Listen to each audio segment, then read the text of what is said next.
Yes, good morning, good afternoon, good evening. In this video, we will be talking all things GarageBand iOS. This is going to be a GarageBand iOS Q&A, frequently asked questions.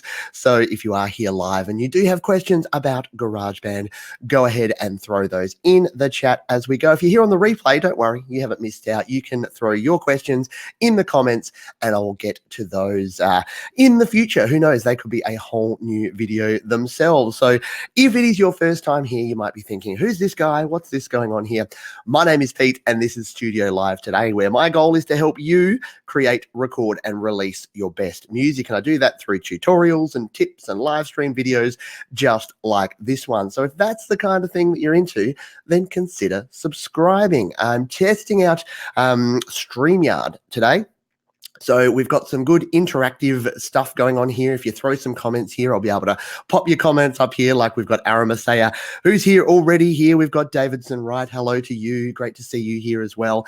And my buddy Earth is here as well on the live stream. So please say hello. Let me know where you're from. If you have any questions, please throw those in the comments as we go. So let's talk a little bit about the format of the show today. So what we're going to be doing, something a little bit different. I don't have a key topic. I'd ordinarily I'd have a one topic I'd rant about for a while and then we go into a few Q&A, but it's going to be all Q&A here today. So we're going to be talking about GarageBand, but if you're not into GarageBand, maybe you're just getting into it, or maybe you've never used it before. If you've got an iPhone or an iPad, a relatively modern one, you're going to have GarageBand either on there or you're going to be able to download it 100% for free. So yeah, join in. Even if you've never used GarageBand before in your life, you might learn something, you might pick up some tips. And even if you don't have any intention of using GarageBand, at least you'll listen to someone talk about music for a while. You might pick up some tips that'll work for you in another platform. So let's jump in. Hello again. We've also got Higgy Drums here. Hello to you. We've got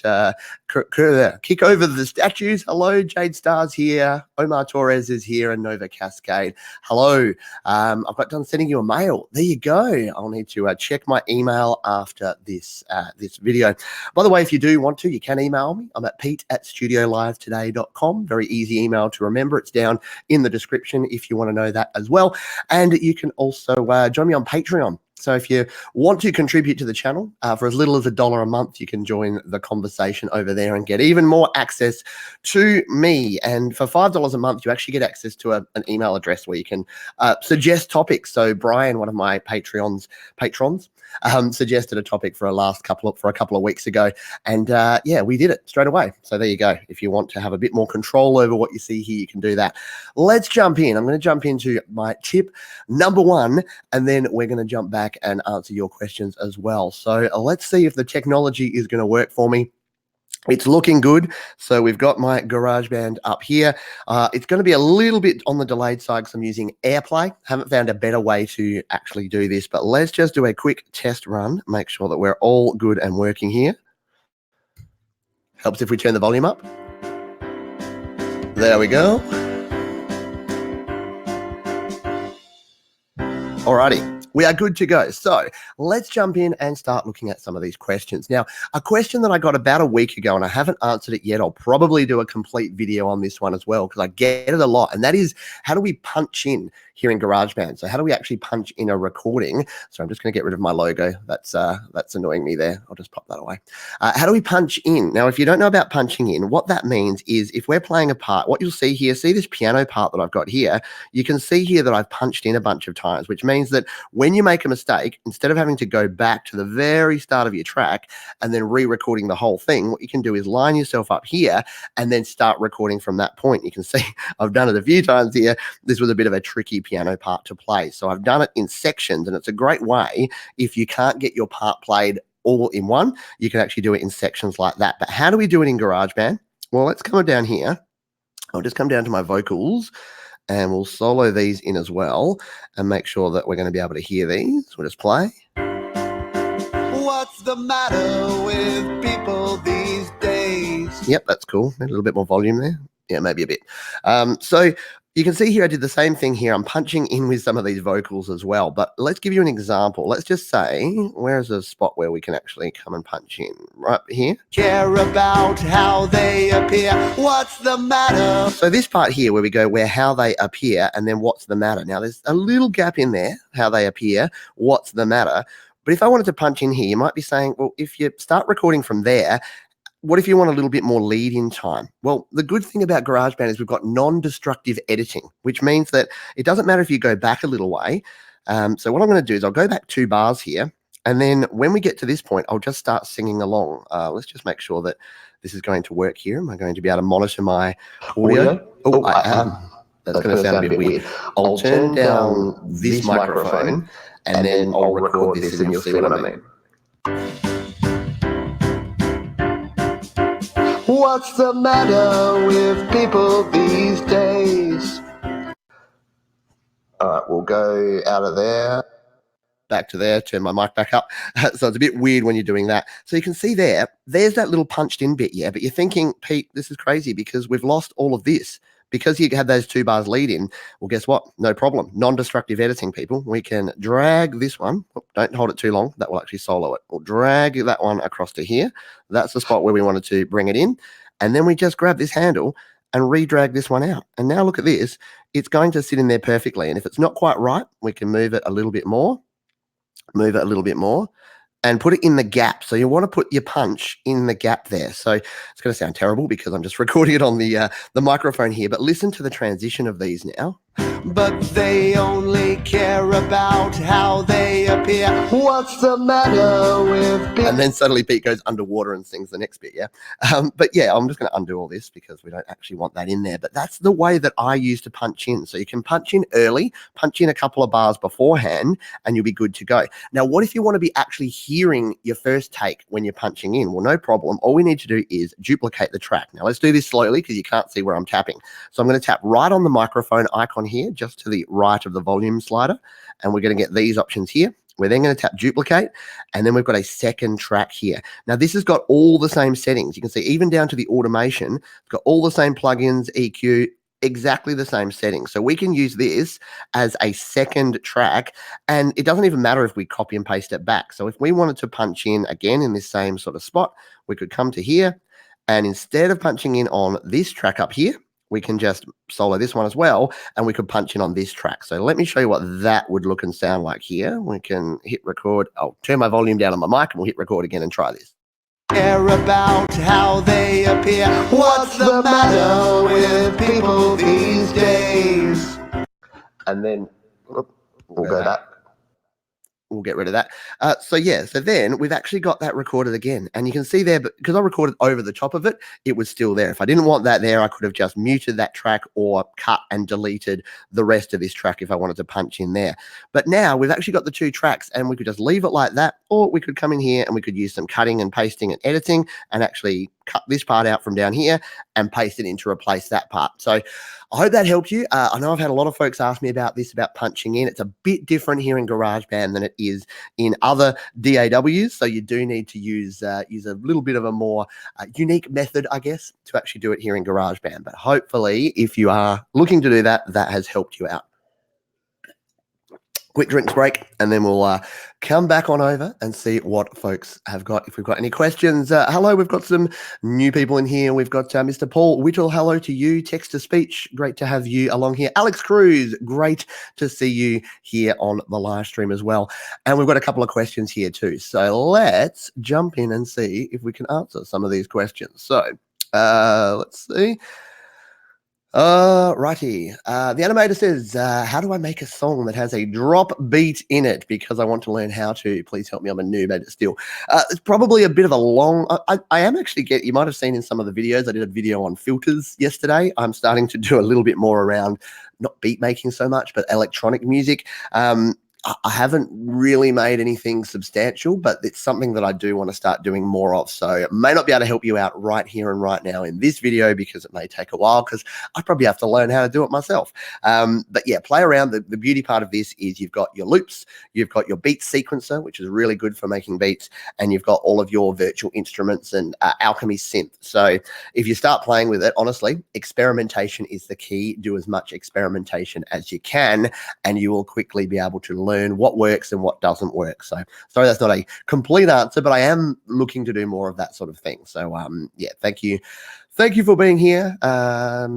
Yes, and yes, I'm a noob at all this. Aren't we all? And don't worry, like, because we're all here, we're all lifelong learners. That's what we want to be here. So even if you reach the point where you say, I've nailed it, I've got it all down pat, well then, yeah, you're probably not growing and developing at that point. So definitely keep on doing your thing. So we've got a question here from Bubba. Good day, sir. Good day to you. Have you ever figured out how to add pickup notes at the beginning of a tune without screwing the measure numbers? Yeah, so this one is a little bit tricky. What you generally have to do, so what you'll notice is, this is a bad example of this track because I've got it all in one big giant section. But if we look at just the vocal, I do kind of have a bit of a pickup with the what's the matter at the start of this one. So I'm just going to unsolo all these. I realize you can't see what I'm doing right now. So I'll be back on the screen in a moment, but I'm just doing a little bit of maintenance. So let's bring up the screen here, and we'll pop that one away. So at the start, when you're looking to sort of start a track, what have I got here? I've got everything muted. I must have something soloed. There we go. Didn't mean to have that one soloed. All right. So at the start of this one, we've got this little bit in here where we've got the what's the matter bit. So if we play this bit here, what's the matter with? So the actual start here is going to be on this bar 13, right? So the pickup notes are kind of the bit that we have before there. So what I would generally do if you want to do this, so let's just go back and create a new track to demo this. We'll come in here, we will grab a keyboard here just so that we've got something simple to play with. So all I would tend to do is come in here to my sections, and when you have a pickup that's just a couple of notes, I would generally add in another section. So tap on add and make my first section say 4 bars. Even if you only want to pick up of maybe 1 or 2 beats, then I generally like to have that little bit of a count in. So let's just say we had our first section at 4 bars and then our second at 8 bars. So if I wanted to do a thing that was just like that was the start of it, what I would do is I would hit the record button here, and then just before I get to bar number 5, that is where we would actually come in with this. So we'll tap on here and we'll go to all sections, and I'll show you what I mean. So we'll hit record. Oh, we've got a very slow metronome here. So we'll tick along with bar 1, 2, and then 3, and then when we get to this 4th bar, we'll go.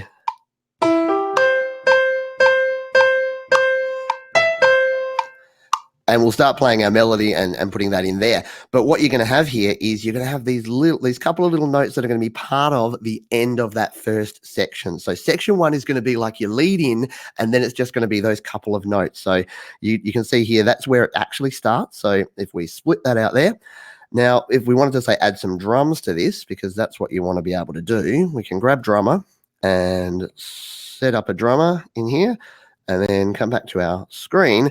And what you'd want to do is, let's just say you didn't want the drummer until you got to there. We just need to split that out and tap again and delete the drummer at the start there. And then when we come in here to the start of this song, you get your, and you know what? It's actually cut off that note there. So there's a tip for you. Sometimes when you've got a note that's just right on there and you split, it will actually remove that note. So to get this back, this is going to take a little bit of precision. We'll move that one there, we'll add that back there, tap, hit edit. And then what we need to do is make sure that this note is right on the start there. Hit done. All right, we're good. We can now drag that back and drag that back. So now if we take a listen,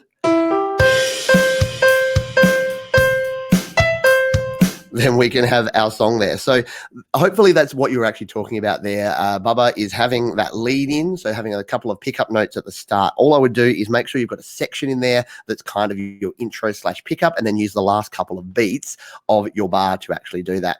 So there you go. That's hopefully going to help out some folks, because you don't want to always start on your one beat. Sometimes you want to start on the 4 or the 3 or even the 2 beat. So that is a way that can help you do that.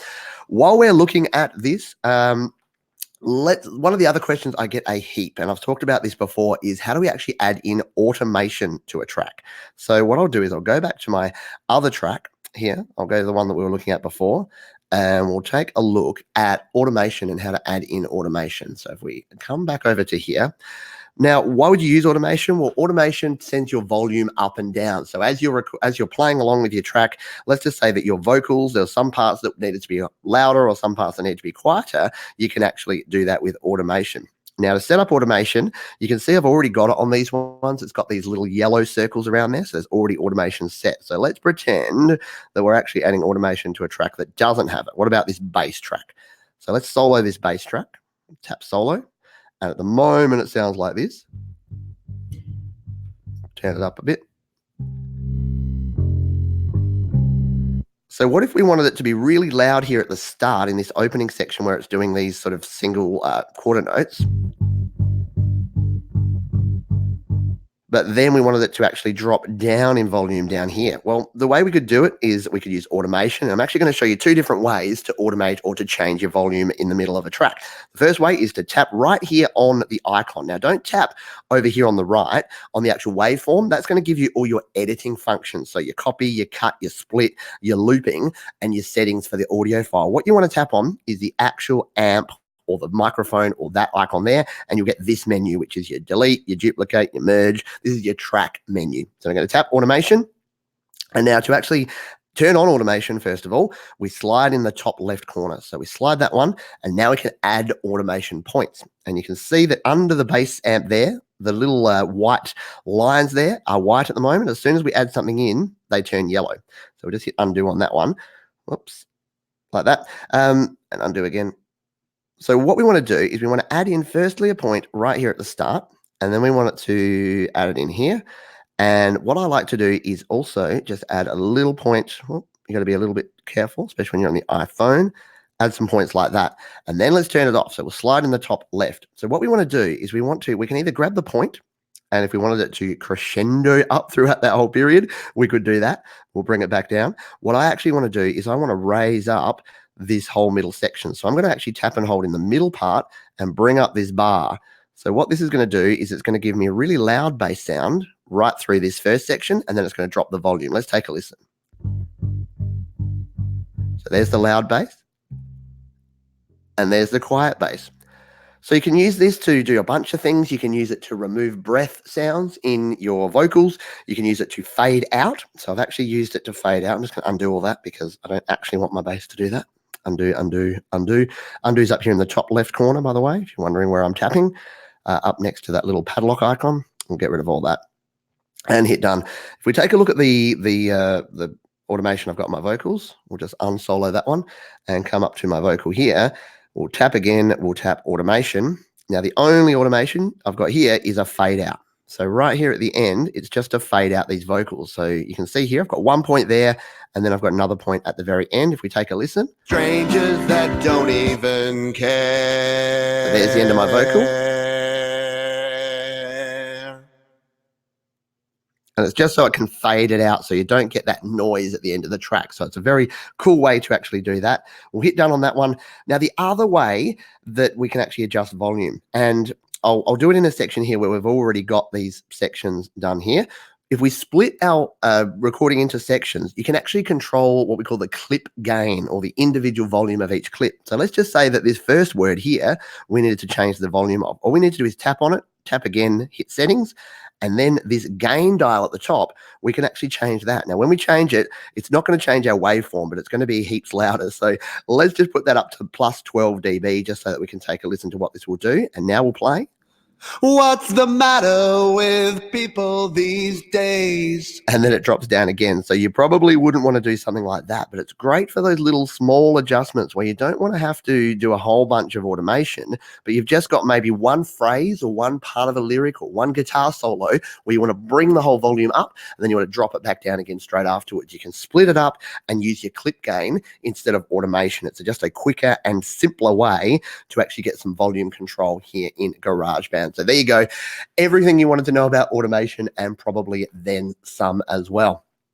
Let's jump back over to the chat and see what questions we have here. We need more update for GarageBand, says Z Minor Beats. And we need FL Studio plug. Yeah, I don't use FL Studio. Who here uses FL Studio? Fruity Loops, the old Fruity Loops Studio. I do need to play around with it. I've heard a lot of good things about it. I've got a question here from Chrissy. Can we get any of the sound packs for GarageBand on macOS in the iOS version? Just curious, as when I was on work experience at a recording studio, I learned the iOS is 2 years behind Mac. So yeah, there are a bunch of different sound packs, some of which are available on iOS and some which are on macOS. A lot of the macOS ones are coming across to iOS. There's a little bit of difference between the two.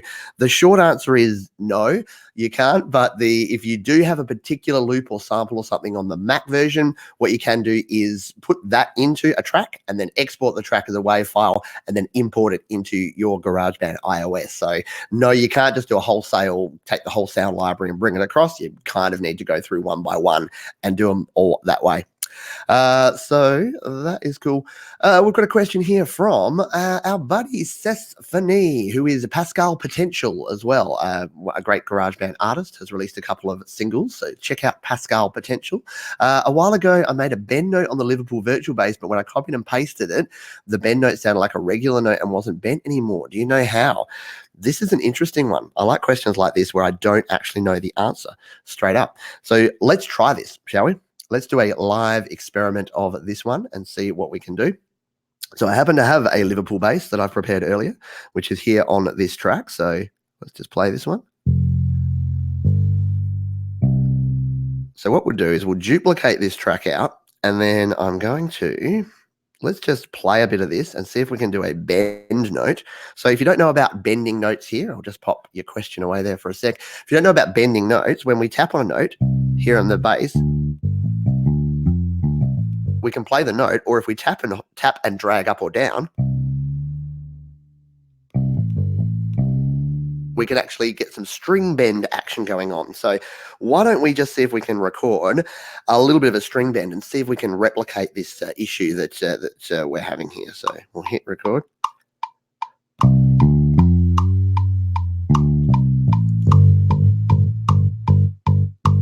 Oh, it started. I was going to say, what happened? Where's that bass coming? That's the other bass.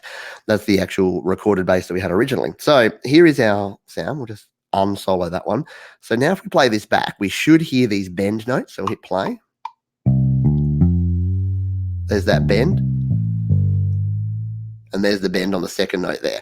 Now, if we go in and edit these, bends, I don't believe, unless I'm going to be proven wrong here, I don't believe we actually have the ability to edit them. And this is the problem that you're probably having here, is that if we look at this note here, it just looks like a regular note, right? And the same with this one.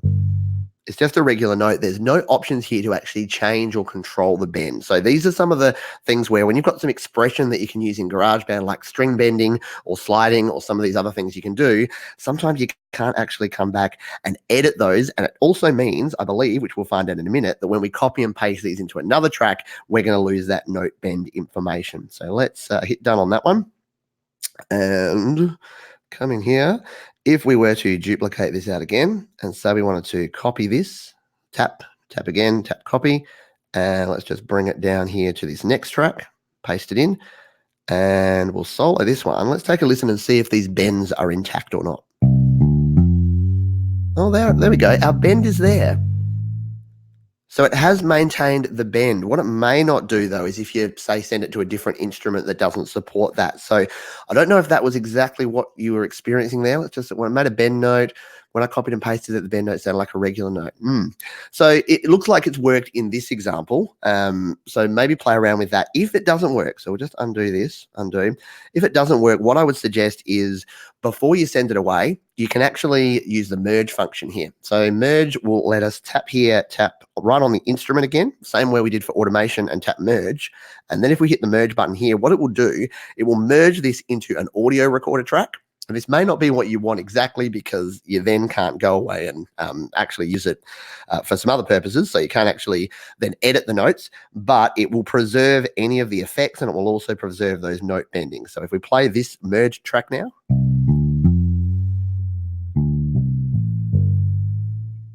so that's pretty cool. And then we can do things like throw that onto an amp simulator track and do some other cool things as well. So that, yeah, that's another option that we have there. Again, we'll just undo this. I'm working on my live track here, which is a really bad idea in hindsight. So I'm just going to do some cleaning up as we go and get rid of some of those. So yeah, I couldn't quite replicate the issue you were having there, but hopefully, yeah, that showed you what you can do there. And yeah, see if we can work through it. Here's a question from Amelia Scholholm, and this is actually one that was on my list anyway. So I'm going to cover this one now because it was on my frequently asked questions list, and I'll jump over to this. So not GarageBand specific, but what's the best way to release your first single, and where should you upload it? So for me, my choice, the place that I use to upload things to, is a service called Amuse. So it's amuse.io. It's on your device as well. Let's bring it up here so I can show you. Now, the reason I suggest Amuse is for a couple of reasons. One, it's 100% free. So you can actually, you can use it 100% free. You can upload your songs. It will distribute them to Spotify, to Google Play, to Apple Music, to everywhere that you want them to go. And you can do it all from your mobile device. So if you are a mobile creator and you want to, so I'm just going to plug my phone in. I realize I'm getting very low battery. We'll just get a cable and plug my phone in so that we can do this. I don't even have Amuse on this phone. So Amuse, online distribution platform, 100% free, lets you upload one single or an EP or an album at a time. You can put all the details in there. You add your band name, your artist name. It puts you on all of the streaming platforms. So that's probably my recommendation. I also use DistroKid, which is a better service. It's faster, it's more flexible, it has more options, but you can upload it from mobile. I know Jade Star here on the stream has done it before. It's harder to actually upload using mobile with DistroKid. Amuse is actually designed and built around mobile. So let's bring this up here and I'll show you what it looks like. So here it is. You basically come in here, you create your account, and you sign up using email or your Facebook or your Google. Once you've signed up, you can actually start releasing your songs. I'll sign in here just so I can show you what it's all about, in something I should have prepared earlier. What do I need to do? I'll sign in with my email address, which I'll do off screen real quick. But there's other ways to release. You can release using SoundCloud, and I've done videos about that before as well, releasing to SoundCloud. You can upload to YouTube, so you can just create a video and upload it to your YouTube channel. That's also a good way to do things. So there are other options, but if you do want to actually release your music and get it out there to your Spotify's, your Apple Music's, your iTunes, your everything else, then you can use this service here. So here it is. Here is Amuse in all of its glory. We can see there's my latest single that I've released there, What You Deserve, my song Goats, and my song The Final Countdown. So I use Amuse for probably my side project. So I've got a band called Fear Cut, and I just release my sort of, other types of music, not my singer-songwriter stuff, but anything else random, I'll put on this label. And then you can come in here and look at the massive amount of streams that I've got across everything, and across Spotify and across Apple as well. So it's a cool little service. And if we wanted to release a song, we just tap the new release button in the middle there, and you add your artwork, you put your title in, you upload your tracks, and then you hit submit, and it goes off and does its thing. Takes about 2 weeks in total to release, so it's not super duper quick, but yeah, it's an option that you have, and it gets the job done. Oh, we've got some weird interference coming through here. I've tried to charge my phone and we're getting bizarre interference. I'll just turn that volume down for a moment while we come back over here and take a look at some more questions. So hopefully that helped you out, Amelia. And if you're in the market for doing releasing your music, then go ahead and do that. So Bubba says, so there's a follow-up question. Was more concerned about the head or first bar. So essentially you're skewing the whole piece by 4 bars, if I'm understanding you correctly. So yeah, kind of. So what you want to do is make sure that you're still lining up on that first bar. But if you've got a little lead in or you've got a few notes that are coming in, just put those in and then hit your first note right on that first bar. And that will make sure that your virtual instruments, your drums, everything else will line up correctly. I've got a question from Mitchell McKenzie. How do you make lead vocals sound auto-tune? Good question. Let's try it. Let's have a play with some auto-tune. So GarageBand has built-in tuning for vocals, which you can use to auto-tune your vocals. Now, word of warning with auto-tune, less is more, unless you're going for that effect where you want more. So yeah, make sure that you don't overdo it. And different people have different opinions on auto-tune. I think it's fine. In fact, I'm pretty sure if we come in here and take a look at this vocal, I think I've already using some of the enhanced tuning on my vocal, because I'm definitely not afraid to use a bit of enhanced tuning. Yep, I'd have it on there. So there's the enhanced tuning on our vocal. So to get to this, what we need to do when you've got a vocal here, if you're using the lead vocal, or I think the radio ready vocal, one of those defaults, the way to get to it is to tap on your microphone icon. So in the top left, third from the right, we're going to tap the actual microphone. That's going to bring us into this screen. And what you can see here is we've got the basic controls over things like our drive, which is our overdrive setting, our voice hall, which is our reverb. We've got a compressor setting here. And then we've got this one here, pitch control. So I've got a little tiny bit of pitch control in here, just making sure I'm protecting myself against anything too bad. What I'll do is let's come out here and solo this vocal, so that we can just listen to this one. And we'll come in here and take a listen. I'll go back to that microphone icon. So if we hit play now and turn the volume up. They're trying to be something more. They're worrying more about what people say. So there's a little bit of, oh, now it's going to give me the feedback. We'll turn the monitor off. Tap. At the bottom right corner. So we've turned off monitoring just so you don't hear me through this as well. So that's with the pitch control just on a little bit. So all that's going to do is just adjust some of the pitches of some of your notes. If you're slightly off, it will just shimmy it on up. Now you can't sort of have a whole lot of control. It's literally a one dial thing here. So let's go up to about halfway and hit play and see what sort of sound we get here. Then who they can do something for. We're trying to have a society here. So what you can hear there is it's doing an okay job, but sometimes where I'm doing a little bit of that wavering sort of vocal, it's thinking I'm a semitone up or down from where I actually am. And that can be one of the problems with auto-tune. Sometimes it won't auto-tune to the right note. And in GarageBand, we don't have the ability to go in and manually edit and say, no, it wasn't this note, it was this note. So keep that in mind. Let's T-pain this sucker and go all the way around to the top and see what this sounds like. But they only care about how they appear. What's the matter with people these days? So there you go. Now you're getting that full-on auto-tune effect, the whole share, believe, or T-Pain every song effect that you get. If you may want that sort of sound, and it does work in some sort of music, probably not in a nice folksy singer-songwriter song, so I'll probably leave it down around about there instead. But yeah, you've got that control. Now, in terms of how you actually add that to start with, what you need to do is use one of your vocal presets that actually has it included. So I'll just throw your question off there so we can see the bottom of this. What we're going to do is hit the plus button down the bottom here, and we want to add in a voice, audio recorder. Now, if on here, if we tap on more sounds in the bottom right, what we can do is actually come in here and do vocal effects. Now, it's lead vocals definitely has auto tune on, and it's either radio ready or punchy presence. I think it's radio ready. We'll tap that. There you go. Yep. So we've got pitch control on radio ready as well. So they're the two presets. You need to use one of those presets because you can't add in the enhanced tuning plugin afterwards. You can only use it if it's already on one of your actual tracks, already on one of the presets. So use one of those two presets and you'll be good to go. Oh, we're running out of power here on my iPhone. So I'm going to plug it back in to a battery here and then make sure when I plug it into the battery, it's giving me a weird noise. So I'll plug it in, give it a bit of juice while we chat to folks, and then we'll come back. If you're getting value out of this, please hit like. It lets me know that it's the sort of content that you would like, and I'll do these sort of things again. This is fun for me, and hopefully it's valuable for you folks because you get to answer your question, and we can do it all here live. Another question here we have from JJAMO7777.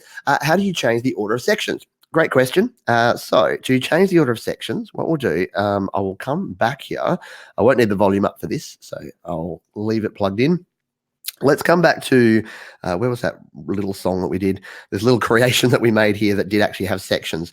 So it doesn't really make sense for this one, but let's just say we had an additional section. So we'll just duplicate that out there and pretend we've got 3 sections in this song. We'll tap all sections. By the way, the sections are tricky to get to. If you're wondering where I'm tapping, it's right up here in the top right, this plus button. Underneath the spanner, hit the plus, and that's where you get to your sections. So that's where you can hit the I button here and change the number of bars in each section, or you can actually add or duplicate. So if we tap on a section, we can tap duplicate and add another section, or we can hit add and add a brand new section of however many bars we want. So now that we have 5 different sections in this song, I can show you how we can do this. And it's quite simple to reorder our sections. So up the top here, you'll see there's an edit button. We're going to tap on edit.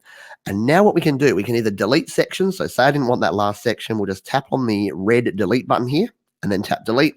Bye-bye section E. And now if we wanted to say swap around B and C, these 3 lines on the side, all we do is grab those and drag it up and boom, and that's going to reorder our section. So let's show you one that'll actually look a lot different. So if we grab this section A, and if we actually wanted our lead in, which makes no sense to be after that first one, we slide down and release, and look what's happened back here on our track.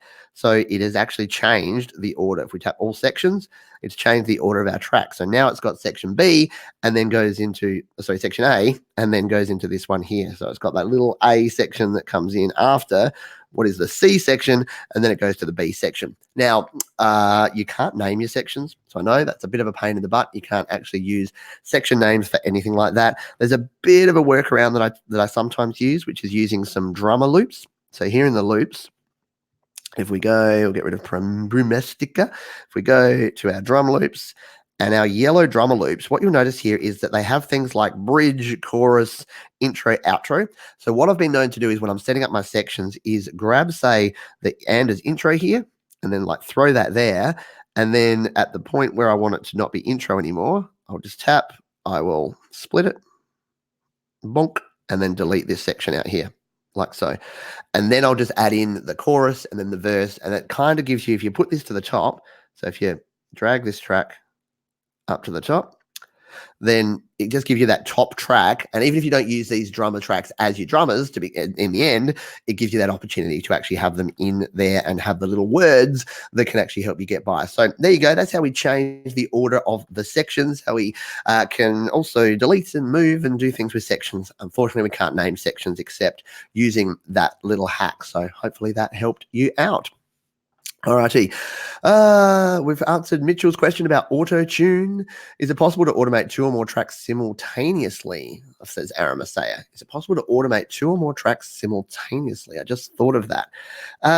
Simultaneously? Well, you can automate infinite tracks. So every track can have its own automation curve on it.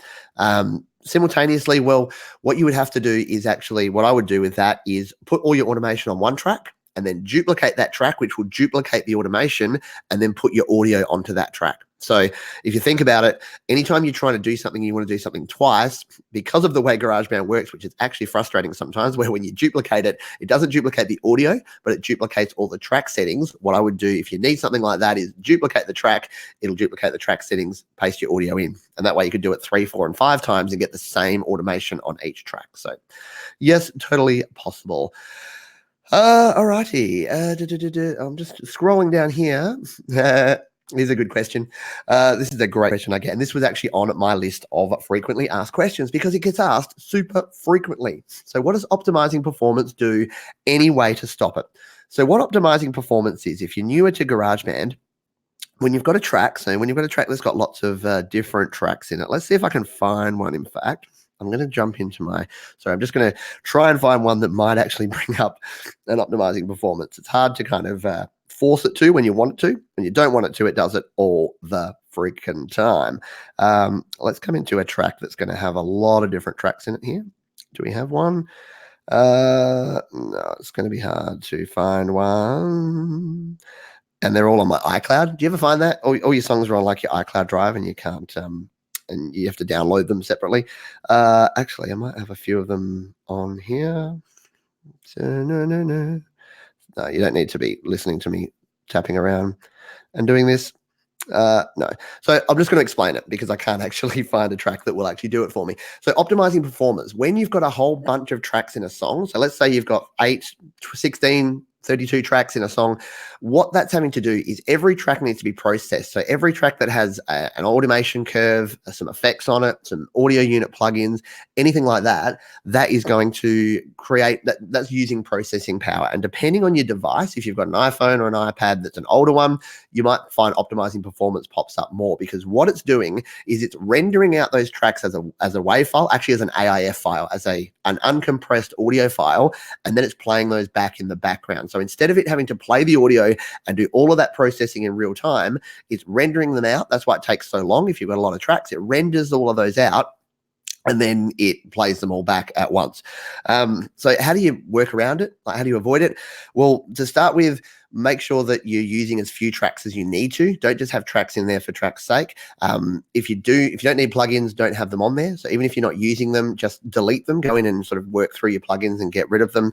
And what I tend to find works well is to record as much of your audio in to start with. And start with your virtual instruments if you can, because they're less likely. There's less size, and you're less likely to have a bunch of effects on them. So if you've got a virtual instrument or some loops in there, layer those up first and then move over to some of your other instruments as well.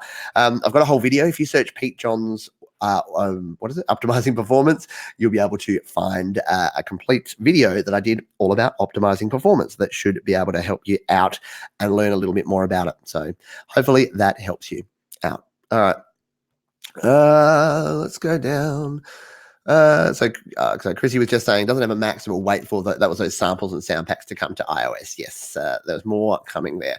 All righty. Here's a question from Seth Flower. Hello to you, Seth. Always good to hear from you. I have a question. What do you enjoy more, remaking songs or making original content? What a good question. And I've had this I've had this discussion many times with folks on different online forums, on the GarageBand users forum, on my own Facebook group, Create, Record, Release, because I actually love cover songs. I think especially when you're starting by reproducing cover songs or using samples or remaking songs that you've made or someone else has made can be a lot of fun. The main reason is that you get to learn a lot about song structure. You get to learn about chord progressions, what works well together, about melody writing, harmony writing, all of those things. I think I wouldn't be able to write the songs I write now if I didn't try and play so many Pearl Jam and Nirvana covers way back in the day, because I learnt what worked well. I learnt that structure and that song structure. So I like doing that. These days, I like something original. So I do prefer original, but I definitely don't look down my nose at anyone that's doing remakes or that's doing cover versions. And in fact, if someone's producing original music and I'm like, it's good, but you're not getting enough variety in there, I think learning from others and learning from the music other people make can really help you add some variety to your tracks. And Stephanie says around that note bending issue, the problem was that when editing the bend note, So I think you might have been, if you start, as soon as you start clipping or start changing that bent note, then it will actually lose that. In fact, let's just reconfirm that, because I think that's what you were talking about, and I want closure for other folks that would have been playing with this as well. So let's bring up this other little track that we have here. And come back to my screen. Let's just add in some bass to this one. Here's our bass, and we'll do that note bending thing again. We'll tap in the top here. We'll go to, wrong spot. There we go. We've got no audio coming through. We'll turn that up. There we go. So we'll hit record, and we'll do a note bend.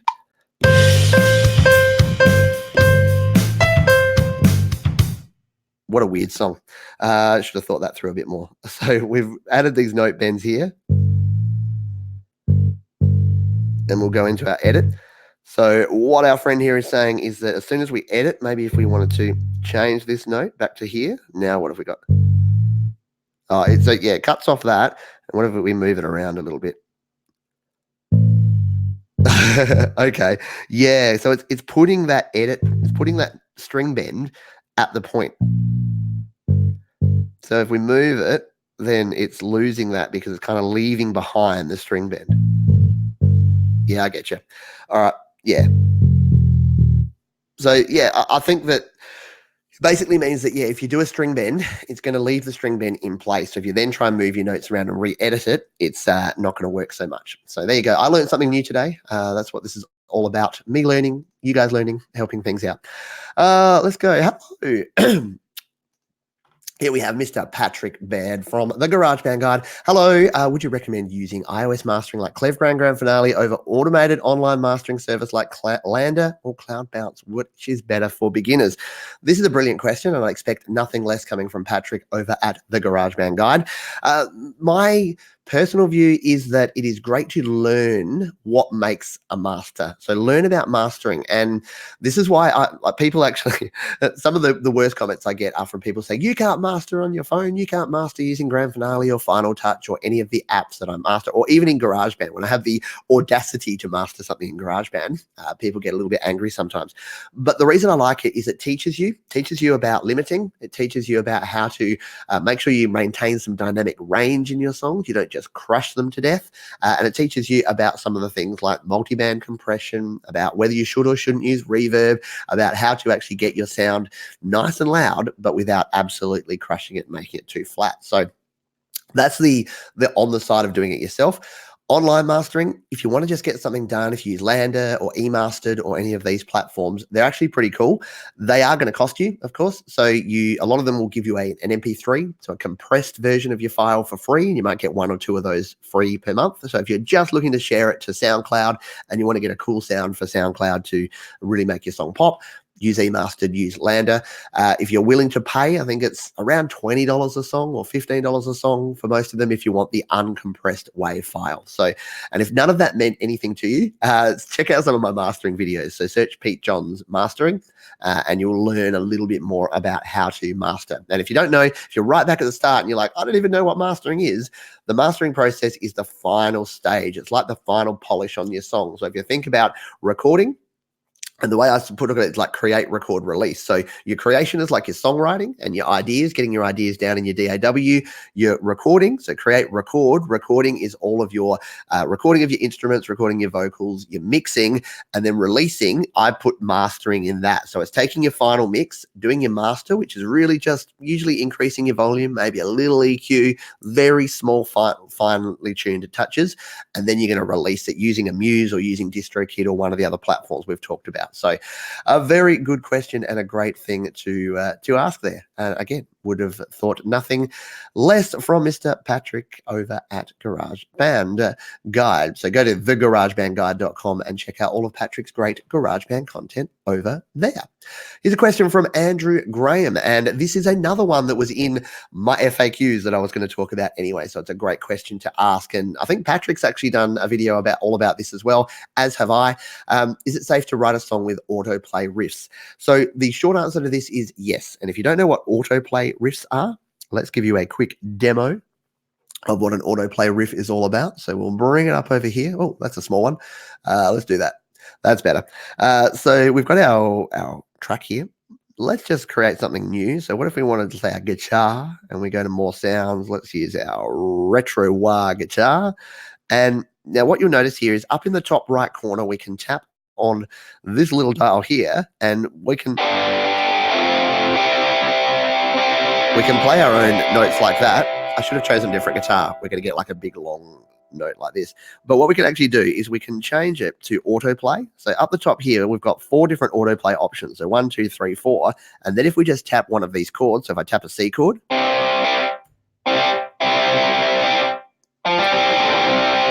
it'll play a C chord in autoplay. And then we can choose like say autoplay number 2. And it'll be a different kind of rhythm. You can also even tap with 2 fingers to get a different rhythm, and even 3 fingers if I can fit it. Yeah, so autoplay is cool, and it's a predefined thing. Now, Autoplay is sort of similar to, I get the same question around loops, I get the same question around samples and all sorts of other things that you use here. Now, the beauty part is with GarageBand iOS and with any GarageBand Mac as well, is that everything that Apple has included in here, it wants you to use. It wants you to use these to create music. So all of these are royalty free. Now, that means that you can use any of these in combination with other things. And that's the key point, is if you just did an autoplay guitar and just released that as your song, well, A, it would be super boring and no one would want to listen to it. But B, that wouldn't actually be cool, because you're not actually adding anything different to it, and especially for a loop. So if I came in here and added an Apple loop, so let's just say I came in here and I said, I really like this altered state beat. I'm going to just throw this into my track like that. And then I'm going to hit there, and then I'm going to hit play. And my track's done. I export that track, I release it to SoundCloud. Well, Apple are not going to like that, because you're re-releasing their loop, their sample, as your own. What you do need to do then is come in here and layer up some other loops. So if you just grabbed another loop here and you wanted to put this in and you threw this on and you started layering up different beats,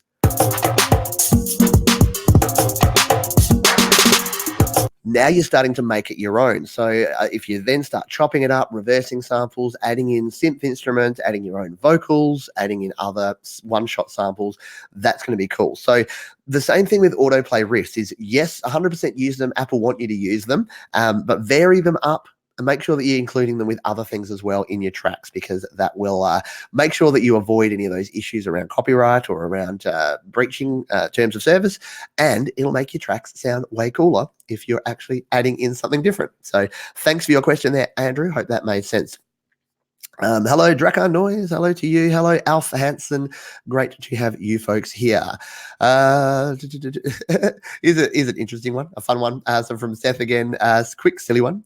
How happy would you be if GarageBand decided to add in harpsichord as one of the sounds? There's probably about 20 different sounds that I'd love to have in GarageBand. Number one is banjo. I'm absolutely dying to have a banjo sound in GarageBand. I think that would be super cool. I want a harmonica.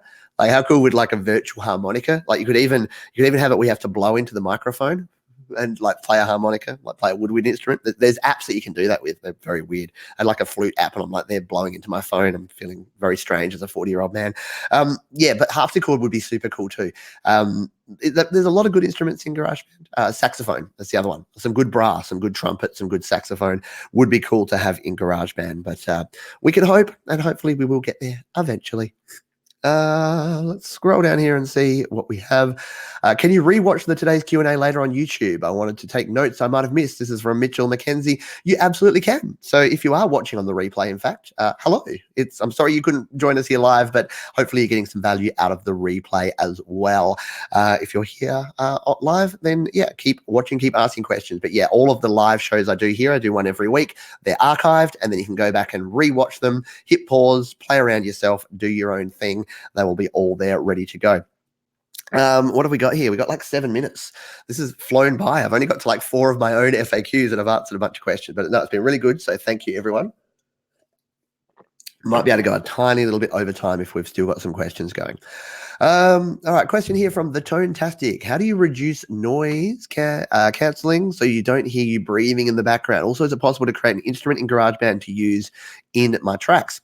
I'll answer the second question first. Not really possible to create your own instrument. However, in the Alchemy synth, you can kind of do that sort of thing. You can create your own synth sound. So let's show you that one first, and then we'll circle back to noise side of things. So if we're here in GarageBand, excuse me, let's go over here to our Alchemy synth and tap on that one.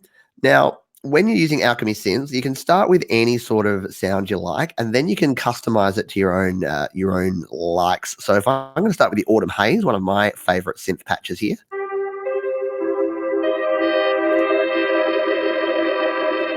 So it's already sounding kind of cool. What we can then do is we can start playing with some of our settings. So if we tap in the top right corner here, we can either use these presets. So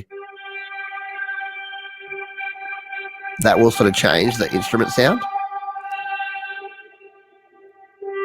or we can start dialing it in ourselves. So we've got our delay reverb dial here. We can adjust how much chorus is on there. And then if we tap the right arrow here, we got all of this business going on. We can change the cutoff, the resonance, the sequence, the filter, the formants, we can metalize it. Let's just try this one. Like that one. And then, yes, there's even more. We've got attack, decay, sustain, release here on the end. And we can even adjust these on our XY sliders.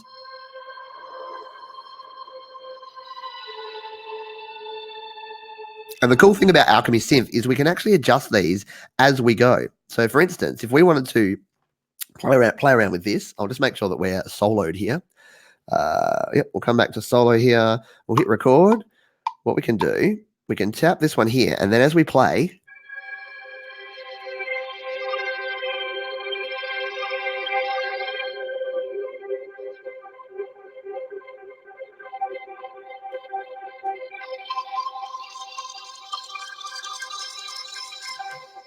and what I was doing there, I was actually sliding my fingers up as well. So we can change the sound by playing down low or up high.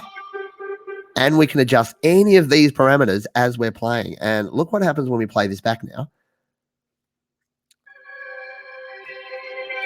How cool is that? It records all of our movements. Right? So yeah, hours of fun. If you've not played around with Alchemy Synth, yeah, you've just lost the rest of your weekend, sorry, because it is super fun. You can dial in a bunch of different settings, create your own synth sounds. Super cool. The first part of your question around noise cancelling. So there's a couple of things I'll talk about here. Number one is how you're actually recording. So if you're using if you're in an environment like this, like you can hear the room sound here. Yeah, I don't have great acoustic treatment in here. It's a little bit echoey and reverberant, but I'm using an 80-2020 Audio-Technica microphone in through my Samson mix pad and into my software here. So the actual sound is sounding pretty good because I've got reasonable sort of equipment. If you're just using the built-in microphone on your iPhone or your iPad, you are going to get a little bit more background noise. So you're going to have to work with that. There's a couple of things that we can do though. There is the noise gate. So if we add here and we go into our audio recorder and we hit voice on this one, and there we go. What we can do is, what I'll do is I'll turn my mic off and I'll turn monitoring on. And what you're hearing now, hear that background noise? Yeah, so that's what we're talking about. That's going to be what we have to overcome in our recordings. Now, don't worry so much about it because once you put it in with some other tracks, you don't hear so much of that. But what options do we have? We have a noise gate. If we tap on the mixer icon here and we go to plugins and EQ, we can turn on the noise gate. And now, when I'm not talking, it turns it off. So we can tap the setting here to drop it down. We can adjust our threshold. So if we have the threshold down there, it's not on at all. So what you want to do is find a spot where it's turning it off when I'm not talking, but not cutting off my words too much. So if I was singing, Allo, la, la, me, la, bor, don't know what language that was, then it's going to cut off in between. So that's probably the quickest and easiest way to get some noise prevention. There's other ways that you can do. So there's separate noise reduction plugins that you can use. So I use a plugin by Clevegrand called Bruce Free. So if we just remove this one, if we add in this over here, I think it's about $20 to buy. It's not super cheap, but if you really want to make sure that you can reduce your noise, and what Bruce Free can do is once you've got a recording, did I actually record anything there? I don't think I did. I've got another video about it. Search Pete Johns Bruce Free, and you can check out the whole tutorial I did. But you basically sample the noise, and then what it does is it removes those noise frequencies from your song, so from your audio track. So it's pretty cool. So if you want to go to the next level, use that. But start with your noise gate, and that should help you out there. Hopefully that helps you. Righty. Let's continue on here. Earth, I'm late, darn it. Hey, Pete, what's the link for sharing GarageBand creations? Well, there's no link as such at the moment, but yeah, feel free to email me, pete@studiolivetoday.com, and I can help you out with that. Let's jump through here. We've got 1 minute to go. We'll just see if we can have a look at these. So Aramasia says, do you prefer starting small and building up the song as go, or going big and then stripping down after? I think I've generally started small I tend to start with a hook or an idea or a chord progression or a chord pattern or something like that, and then I build it up over time. So that's my way to do things. Yeah, your mileage may vary, and you can do things differently, but I tend to find it easier to work off of a hook. Otherwise, you tend to get a little bit too full on and too yeah, you go too hard too soon, and it's not good. So we've got an answer here from Jade. For the string bend issue, I'm pretty sure if you copy the original bend and paste it in a new place, you can retain the bend. I'm pretty sure that was my workaround in the past. Okay, cool. Thank you. See, this is what it's all about. It's all about helping folks out.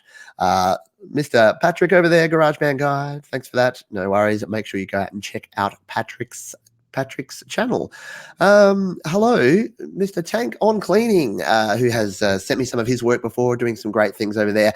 I've used the Apple loop tracks in one or two of my recordings. I believe you've heard them, Pete. I have indeed, my friend. Sound good. Yeah, so don't be afraid to use loops. Don't be afraid to use presets. Don't be afraid to use samples. Just add your own flavor and color to them. I can't reinforce that strongly enough. Don't just throw a bunch of loops and samples together and go, track done, there's my beat. You need to actually inject some of your own creativity into that as well. So Andrew, who asked about the autoplay, I asked because my song now uses autoplay 4 and classic clean autoplay 4, part 2 to my question. Because my song Hate Me Now uses autoplay 4 and classic clean autoplay. Yep, so you'll be totally fine with that. No worries.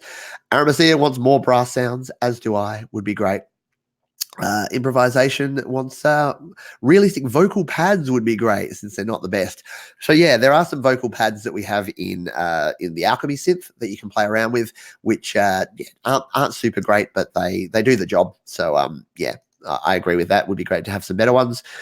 What have we got here? Bubba says the iSymphonic AU app is loaded with common timbres. It's a bit pricey for the casual writer. I have them all and couldn't do without. So yeah, and it's something I've owned iSymphonic, the basic package, for about 2 months now. And I keep meaning to do a video on it, and it keeps overwhelming me because it's such a big package, and I don't know whether to just do a really quick, simple video about it, or to actually do what I usually do, which is deconstruct it and go through all the different things you can do with it. Anyway, I will get to it, I promise you. There, the Tone-tastic. This is so cool, isn't it? I'm assuming that was my answer to your Alchemy synth. Yeah, Alchemy synth is super, super cool. I love it. It does a great job. Will iSymphonic still work by next year? Yes, it uses audio unit plugins, so you can use it as a inter-app audio, but it also works as an audio unit plugin as an instrument. So yeah, no problem. You won't have any issues with it when Apple. Oh, by the way, if you're wondering why that question is there, Apple are removing the inter-app audio support. So audio unit plugins will be the only way to use external instruments, as opposed to the other way, which has been inter-app audio for the past several years. So we will get there with that eventually. Alrighty, let me check my notes and make sure. There are a bunch that I didn't get to. So there's some other tips and tricks that I'll be talking about. We'll just pop this down here. Other GarageBand tips and tricks I'll be talking about in future videos. I might need to make entire videos about them. So we've got some questions here. So how do you change the tempo mid-song? How do you edit in the beat sequencer? How do you change the key of a song? Can you quantize an audio recorder track? The answer is no to that one, by the way. I'll elaborate on it in a future video. Can you turn off the snap to grid? Yes, you can. You just got to zoom all the way into it, and you can do it that way. How do you... Now, this is one that I'll finish on here. And I can't demonstrate it here, but a question I get all the time, we'll finish with this one and then I'll say goodbye. But a question I get all the time is, when I'm recording vocals, what I want to do, is I don't want this view here. I don't want to be recording my vocals looking at this when I hit record, because I want to be able to see my other tracks that I'm singing along to, yeah? Oh, there's that cool synth sound. So if I'm singing a song, I am the lizard king of everyone, and then we stop there, well then, what if I want to be able to see where my drums are coming in and what else is happening over here? Short answer is that we can't do it. However, if you own I'm just going to unplug it here because I don't want to break it. If you own a 2-channel interface, so any 2-channel interface will do, whether it's a UM2 from Behringer, let's just bring this up here. This is the Steinberg UR12 that I use. So if you've got an interface that has 2 channels, all you need to do is set up 2 channels to record on. And I've got videos about this. If you search Pete Johns multi-track, you'll see how to multi-track record in GarageBand. You set up one channel, your vocal channel on channel 1, you set up a guitar channel on channel 2. Doesn't matter if you're recording nothing. It's fine. And then you arm both of those channels to record. You monitor just the vocals. You hit record. It will leave you on your track screen. So you'll be able to see your track view screen like that while you're actually recording your 2 tracks, because you'll have 1 track there, you have 2 tracks there. They'll both be set to record because you'll plug it in through here. I might do a separate video on this one because I get it a whole lot, and it's a really good reason to buy yourself. If you don't have the Steinberg UR12, even the Behringer UM2 is also a 2-channel interface. So check, I think that's got the ability to, yeah, it does. It's got 2 separate inputs. So anything that has the ability to record 2 separate channels at once, you can actually do this with. So it's super handy. So there you go. There we go. That hour and 5 minutes flew by really quickly. So thank you. This is the 60 seconds I do at the end, which is the I give you an hour's content and then I ask for 1 minute just to finish off here. That's all right. Most people watching the replay are probably going, I'll end now.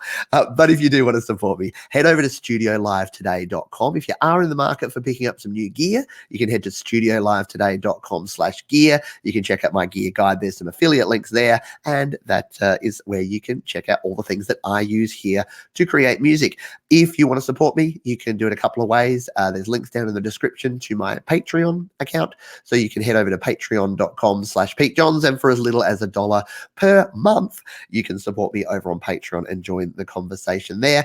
I'm also on the Facebook, the Twitter, the Instagram, the everywhere else, all the places. You can email me as well. They're all down in the description as well. So I wanted to say thank you for those that have been here live. I loved having you here. Your questions were fantastic and you did all the work for me. I pre-prepared all these questions and then didn't have to use many of them because you asked a heap of questions. So thank you, everyone. I'm going to see you on my daily videos and on our live stream happening again this time next week. See you soon. Bye.